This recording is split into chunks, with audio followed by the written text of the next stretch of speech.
Here's D'Amico Ryans on the Texans defense following last night's 30-6 win over the Steelers. Yeah, it was an outstanding defensive performance, one of the best that I've seen, especially versus a really talented offense, a talented quarterback who's, played at a high level for a long time. So I'm proud of our defensive performance. I think this is the best performance we've had in our team history. So I'm proud of our guys for that, to limit the points, to take the football away, not only just take it away, but to go score. You get 2 defensive touchdowns, that's a big deal. It doesn't happen much, and so I'm proud of our guys. Best defensive performance in team history. I haven't gone back to research the Texans games all the way back to 2002, but it was pretty damn impressive, and it came at a critical time when the offense wasn't getting it done.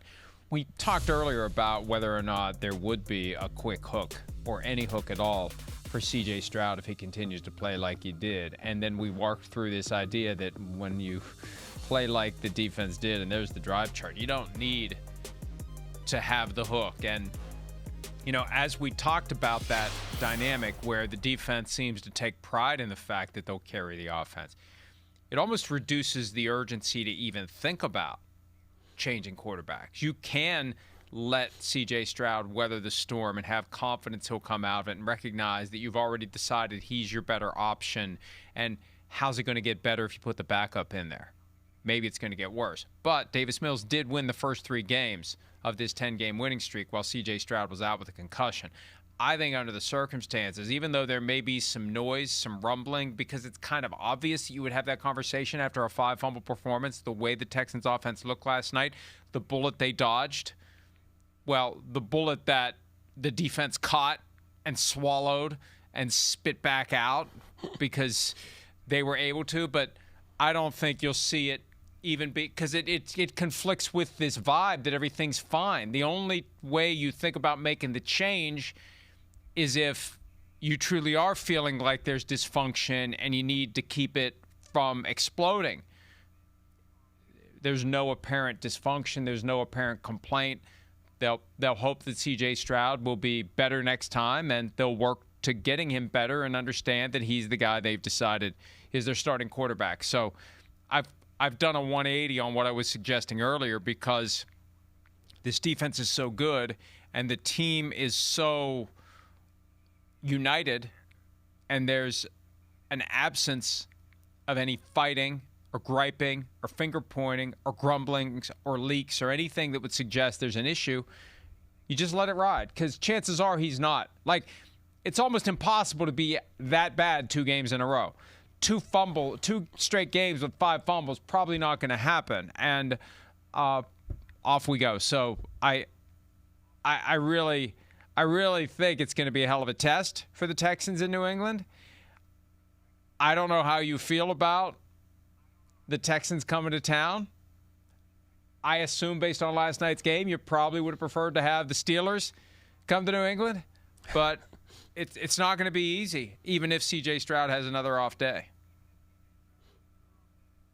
Yeah, one of my buddies from up in Boston texted me and was like, "Man, the Steelers, man, they're gonna get it done tonight." And I was like, "Really? Like you're all in on that?" He was like, "I mean, I'd rather the Steelers come here than have to play Houston Texans." I was like, "Oh yeah, the playoffs don't work quite like that, buddy. Yeah, it's a good chance you're gonna play the Houston Texans."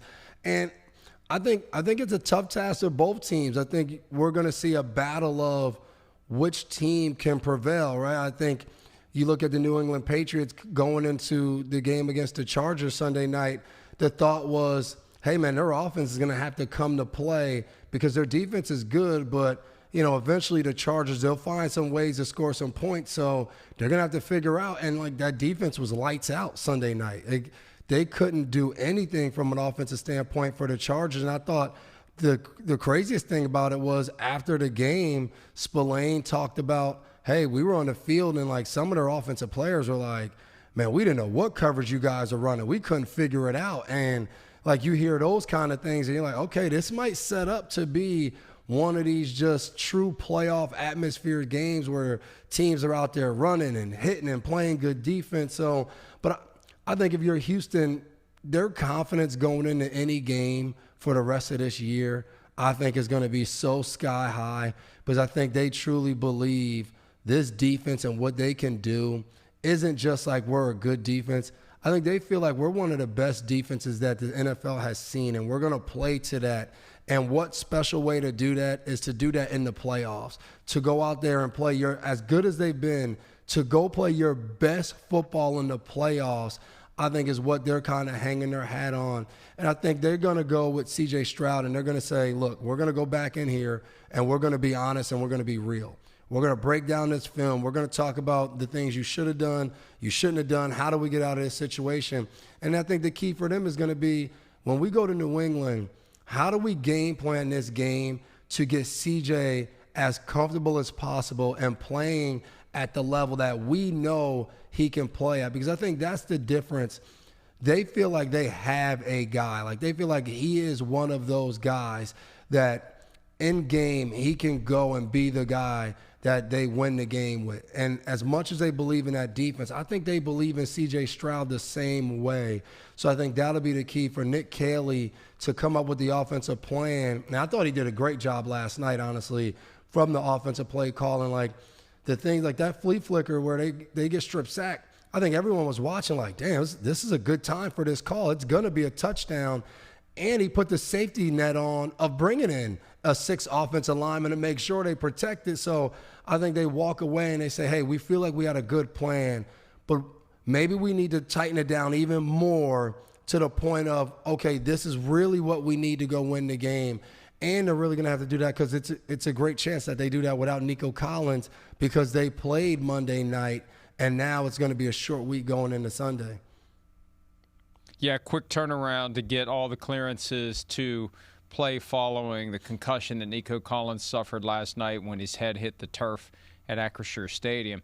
And glass half full, as I said earlier, 408 total yards for the Houston Texans offense. Yeah. 164 rushing. Woody Marks had his first 100-yard game of his career. Nick Chubb added 48 on 10 carries back on the field where, and I was at that game in 2023, week 2, Monday night, his knee got injured in a way that I thought he would never, ever play again. So they got that contribution. C.J. Stroud did generate 250 passing yards. They are going to have to do it without Nico Collins. But, hey, Christian Kirk, breakout night with the Texans, 144 receiving yards, and he was making the big catches all night. He was the guy.